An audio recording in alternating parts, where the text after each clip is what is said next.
भारत भूमि का भूगोल। सौर मंडल एवं पृथ्वी। सौर मंडल किसी अंधेरी रात में जब हम आसमान की ओर मुंह करके लेटते हैं तो कितना अच्छा दृश्य होता है। आसमान में छोटे बड़े अगणित तारे चमकते झिलमिलाते दिखाई देते हैं। ऐसा लगता है जैसे नीली सी चादर पर तारे जड़े हों। सूर्य निकलता है तो तारे छिप जाते हैं। आकाश में देखने वाले तारों के इस समूह को तारामंडल कहते हैं। इनमें से कुछ बड़े तारे होते हैं जिनको दूरबीन से देखने पर भी स्पष्ट दिखाई देते हैं। इनको उपग्रह या ग्रह कहते हैं। आकाश में मौजूद ग्रह, उपग्रह, तारा मंडल आदि को ही सौर मंडल कहते हैं। ऐसे सौर मंडल भी असंख्य हैं। इन सबको मिलाकर ब्रह्मांड कहते हैं। तारों, ग्रहों, पिंडों के बीच में जो खाली स्थान है उसे अंतरिक्ष कहते हैं। ऊपर दिखाई देने वाला नीला आकाश वास्तव में खाली स्थान है। सूर्य। हमें दिखाई देने वाला सूर्य एक खगोलीय पिंड है। इसका व्यास लगभग 14 लाख किलोमीटर है। हमारी पृथ्वी से इसकी दूरी लगभग 15 करोड़ किलोमीटर है। यह अंतरिक्ष में स्थिर है परंतु अपनी धुरी पर घूमता रहता है। यह आग के गोले के समान दिखता है। इसका प्रकाश हमारी पृथ्वी तक 8 मिनट में पहुंचता है। बहुत सी जलने वाली गैसों के कारण ही इसे ऊर्जा, गर्मी व प्रकाश निकलते हैं। इस सूर्य के अंदर बहुत सारी गैसें जलती हैं, इसके कारण इससे ऊर्जा या प्रकाश निकलती है और इसका सूर्य का प्रकाश पृथ्वी तक 8 मिनट में पहुंचता है। इसी से पृथ्वी पर शक्ति, ऊर्जा, प्रकाश व जीवन प्राप्त होता है। सभी ग्रह सूर्य से ही प्रकाश व ऊर्जा प्राप्त करते हैं। ग्रह सूर्य के चारों ओर घूमने वाले गोलाकार पिंडों को ग्रह कहते हैं। सौर मंडल में 8 ग्रह हैं। सूर्य से सबसे कम दूरी पर बुध व सबसे अधिक दूरी पर कुबेर, जिसको प्लूटो कहते हैं। दूरी के क्रम में इनके नाम इस प्रकार हैं: बुध, शुक्र, पृथ्वी, मंगल, बृहस्पति, शनि, अरुण, वरुण व कुबेर। बुध की सूर्य से दूरी लगभग 6 करोड़ किलोमीटर है, जबकि प्लूटो की दूरी 6 अरब किलोमीटर है। बुध सबसे छोटा एवं बृहस्पति सबसे बड़ा ग्रह है। नवीन अवधारणाओं के अनुसार प्लूटो को ग्रह की श्रेणी से हटा दिया गया है और अब सौर मंडल में कुछ 8 मान्यता प्राप्त ग्रह हैं। ये देखिए यहाँ पर बृहस्पति है, शनि है, शुक्र है, बुध है, पृथ्वी, मंगल, अरुण, वरुण और ये बीच में है सूर्य।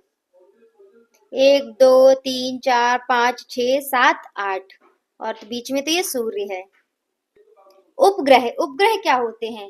सभी ग्रह सूर्य के चारों ओर घूमते हैं। इसी प्रकार इन ग्रहों के अलग अलग उपग्रह भी हैं जो अपने अपने ग्रहों के चारों ओर घूमते हैं।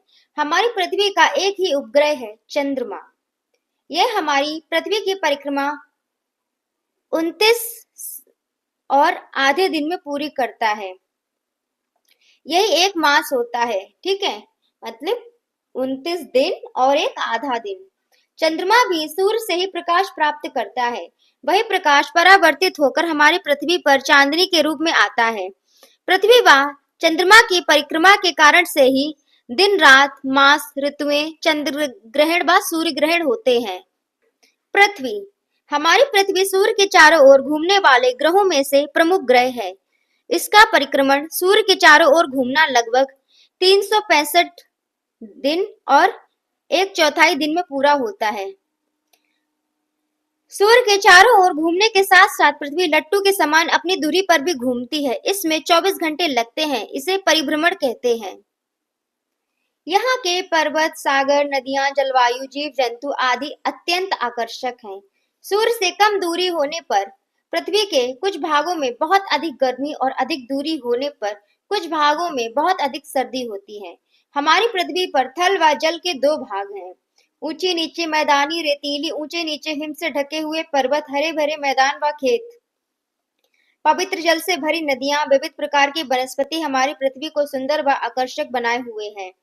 इस पृथ्वी से हमें फल, फूल, खाद्य पदार्थ, औषधियां मानवोपयोगी अनेक प्रकार की वस्तुएं व सामग्री प्राप्त होती हैं। तो ये पार्ट यहाँ पर खत्म होता है। अब इस पार्ट के जो प्रश्न और उत्तर है ये आप देख लीजिए, और जो वीडियो मैंने बनाई है, पढ़ाई है, सब उनको पढ़ के देख कर याद करके इनके आंसर आपको खुद ही बताने हैं।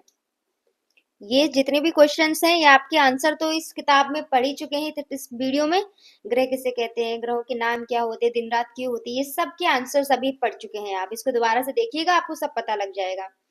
हम पृथ्वी को धरती माता क्यों कहते हैं ये बताइए। ये तो इसमें नहीं था। हम धरती माता क्यों कहते हैं, क्योंकि पृथ्वी पे हमने जन्म लिया है, पृथ्वी से ही उपजे हुए पेड़ पौधे वनस्पति को हम ग्रहण करते हैं, पृथ्वी पर ही जल होता है। मतलब हमें जीवन यापन करने के लिए हर चीज हमें धरती प्रदान करती है, इसलिए हम धरती को माता बोलते हैं। और इसी धरती पर हमें जन्म मिला होता है, और ये हमारी जननी भी है, क्योंकि हमें हर चीज प्रदान करती है, इसलिए हम इसको धरती माता कहते हैं। उसके बाद ये रिक्त स्थान है, और ये सही गलत के निशान यहाँ पर लगाने हैं आपको।